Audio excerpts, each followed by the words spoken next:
El secreto del rabino de Saf. El viento cálido de la Galilea acariciaba los olivos centenarios cuando el joven Daniel, un comerciante de telas de Jerusalén, llegó a la pequeña sinagoga de Saf. Había oído hablar de un anciano rabino, el tzadik Isaac ben Leví, quien, según los murmullos del mercado, conocía un secreto oculto en la Torá para multiplicar el dinero sin romper las leyes de Dios. Muchos lo buscaban, pero pocos lograban llegar hasta él. Daniel, sin embargo, llevaba en su bolsillo una carta de recomendación escrita por el propio rabino de su aldea, sellada con cera de abeja y el símbolo de la menorá. La sinagoga olía a pergamino antiguo y a incienso.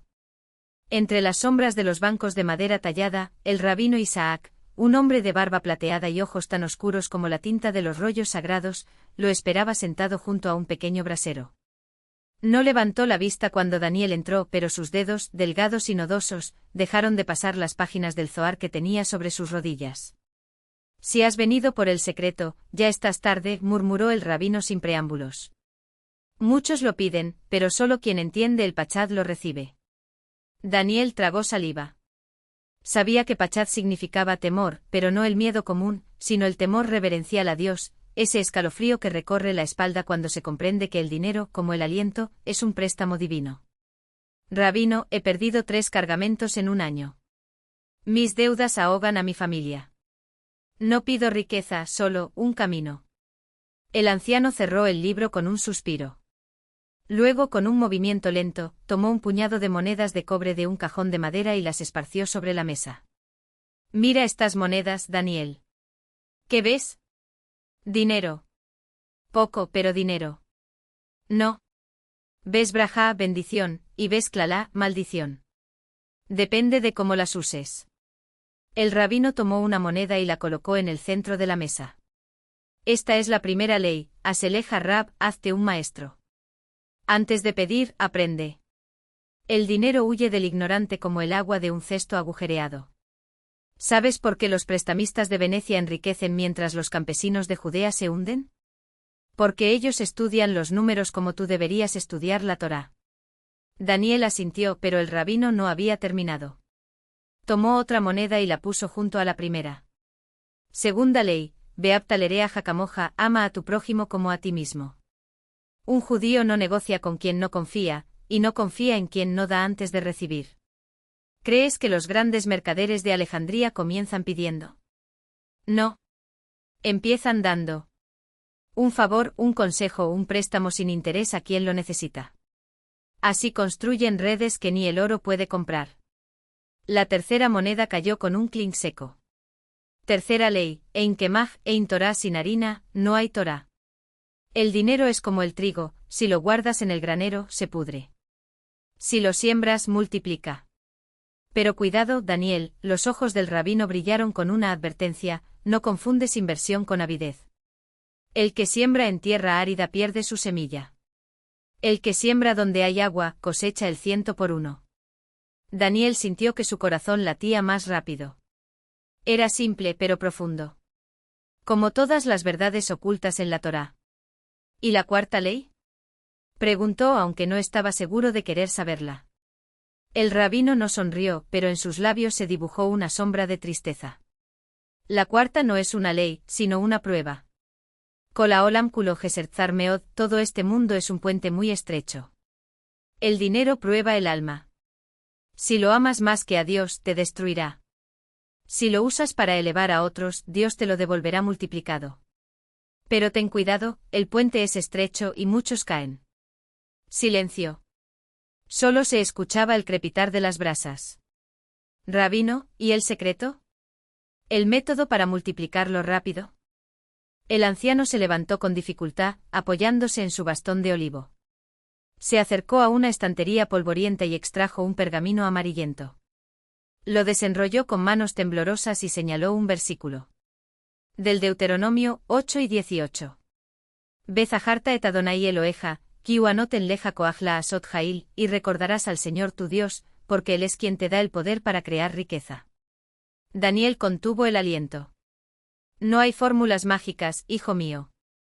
El secreto es esto: el dinero fluye hacia quien entiende que no es suyo, sino un instrumento de Dios. Trabaja con honestidad, invierte con sabiduría, da con generosidad, y Él abrirá los cielos para ti. Pero si buscas atajos, Él allinará, el mal de ojo, te perseguirá como sombra. El rabino enrolló el pergamino y lo guardó. Ahora ve. Y recuerda, el verdadero tesoro no está en las monedas, sino en la braja que las acompaña. Daniel salió de la sinagoga al anochecer. El cielo sobre Saf ardía en tonos púrpura, como si el mismo firmamento confirmara las palabras del anciano.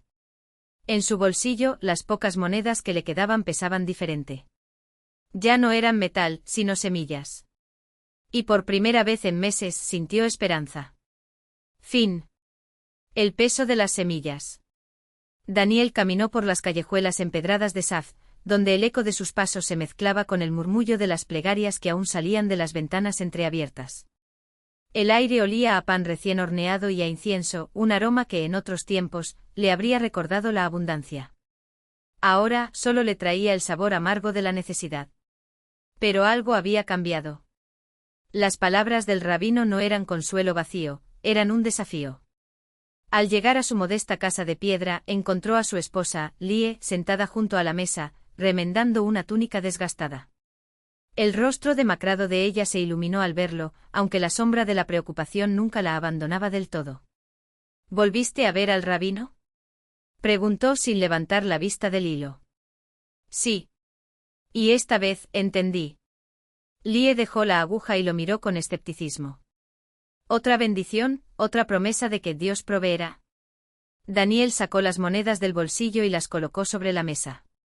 No eran muchas, pero las miró como si fueran el mapa de un tesoro. No es el dinero, Lie. Es lo que haremos con él. Ella soltó una risa seca. ¿Comprar más deudas, o acaso el rabino te enseñó a multiplicar panes como en los milagros? No, respondió él, serio. Me enseñó a sembrar. Al día siguiente Daniel fue al mercado.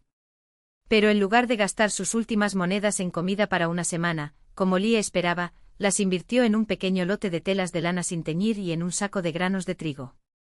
Cuando regresó, su esposa lo recibió con los brazos cruzados. «¿Esto es en serio? ¿Venderás telas ahora? Ni siquiera sabes coser». «Pero sé negociar», replicó él. «Y el rabino Yitzhak necesita telas para los talitot de la sinagoga. Me pagará el doble si se las llevo teñidas de azul, como manda la tradición». Lie frunció el ceño. «¿Y el trigo? Eso es para nosotros. Lo moleremos, haremos pan y venderemos la mitad. El resto será nuestra comida». ¿Y si no funciona?